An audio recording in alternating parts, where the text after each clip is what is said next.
Good morning, students. Today in this class, we are going to discuss Class 8 Gulmohar Golden Jubilee Edition, a poem Marshland, which is written by Emily Pauline Johnson.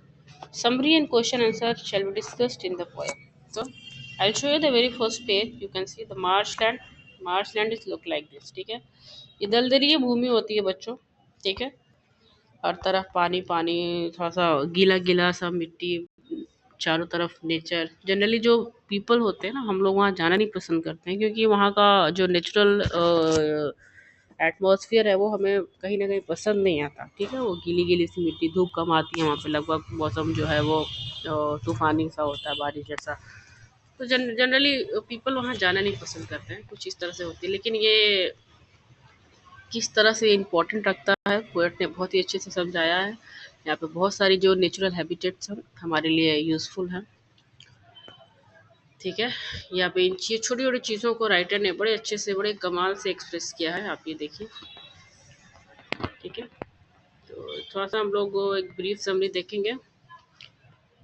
कह रहे कि the this poem is a form is from a silent watcher of undisturbed nature. Silent watcher of undisturbed nature बता रहा है. ठीक है, she sees every small thing in marsh in front of her and her love for place is expressed. Generally people ignore करते हैं इस तरह के जगहों को, बट हमारी जो लेखिका हैं, ठीक है, वो चुप चुपके से, वो वॉचर, ठीक है, वो हर एक चीज़ नोटिस करती हैं बिना डिस्टर्ब किए नेचर को. वहाँ का जो नेचर है, जो इन्वायरमेंट है, वो बिना डिस्टर्ब किए उन चीज़ों को साइलेंटली नोटिस कर रही हैं. वो छोटी छोटी सी चीज़, एवरी स्मॉल चीज़ को वो नोटिस करती हैं.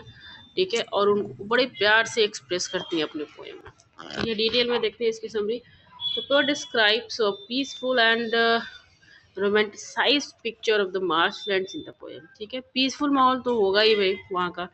The images that she evokes and choices of the words are poignant. बहुत ही अच्छे से, कमाल तरीके से उन वर्ड्स को उन्होंने चूज किया है राइटर ने. There is a general feeling of mystery when after sunset the evening sky seems yellow and wet where it touches the water in the marshland to the horizon. ठीक है, जब शाम होती है, किस तरह से वो जो सनसेट है ना, तो जो धूप होती है उस कॉर्नर पे, ठीक है, उस मार्श लैंड के वाटर पे वो जो येलोइश कलर होता है, उन चीज़ों को राइटर ने बड़े अच्छे से एक्सप्लेन किया है.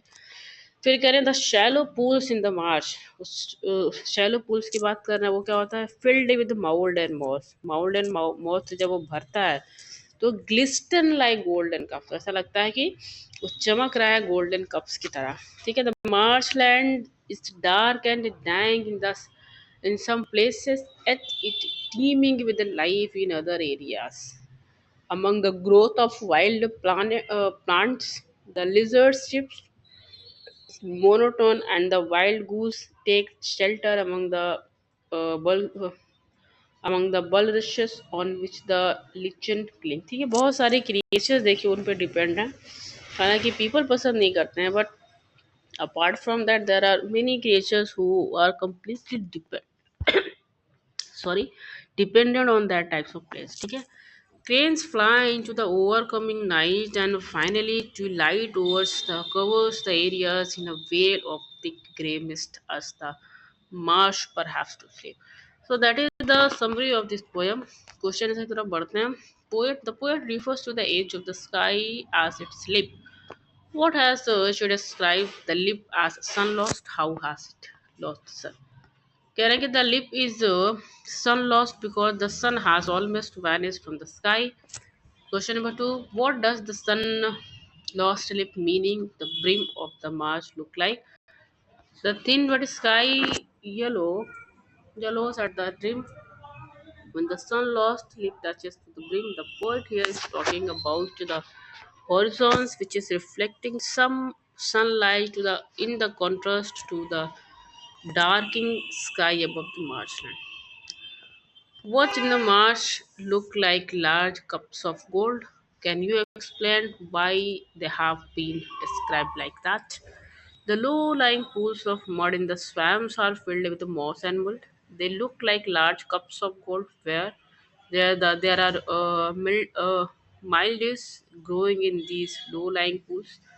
The waning sunlight reflects in these pools, making them resemble large cups of gold. Why does the wild goose come to the marsh where it is going? So, the wild goose has come to the marsh looking for shelter for the night. The goose knows that somewhere, almost amongst the rushes and oozing lichens, it can find its home. Which words from the poem tell us how big the crane is and how fast is it flying? The word heavy wings tell us that the crane is quite big. Its flight has been described as lazy. This means that the crane was probably not flying very fast. How is the fog that comes cover the marshland described? Do we know what time of the day it is when the fog arrives? It is almost night when the fog creeps up around the marsh. We can deceive this from the phrase while the marshes sleep. The poem describes what the marshland are like during a shift in the time in time in the day. What shifts is this? The poem describes the appearance of the marshlands during the sunset. Question number 7. What breaks the silence of marshland? What do you think is the effect of one lone sound in the expanding stillness of the marshes? In the nagging monotony, the lizard stills his tune from among the marshlands. This tune breaks the silence of the swamps. The effect of one lone sound in the infinity of stillness makes the impact of silence profound. In its fact magnifies that the silence eventually gets engulfed by it. Question about it. How has the image of marshland changed from the first line to the last? Compare how different they look and feel. The transformation of the marshlands. The marshland takes place in a short time span between sunset and nightfall. The poet has experimented that the color experimented with the colors of marshland with the turn from yellow to golden and finally shadowy grey when fog enshroud the wetlands at night. Appreciating के question देखते हैं.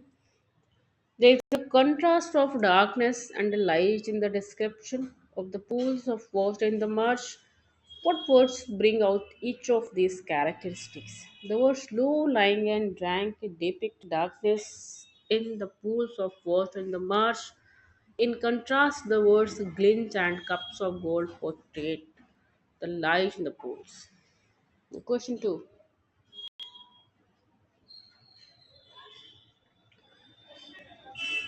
Hush the light, the slash, the vapor creeps. Can the words appear or move be used as the replacement of creep in this line? Why do you think the poet has used creep instead of these words, these other options?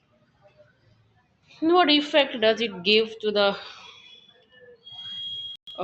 the image of the vapors of the poem?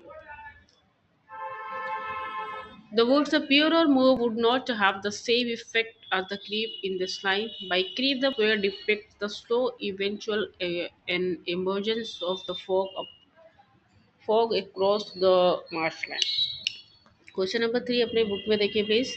इसका answer है the word stills describe the movement of Twilight. It is a soft and quite movement as if the marsh is not a bear how twilight covers it. B को देखेंगे. Twilight has been compared to a spirit or a ghost. It is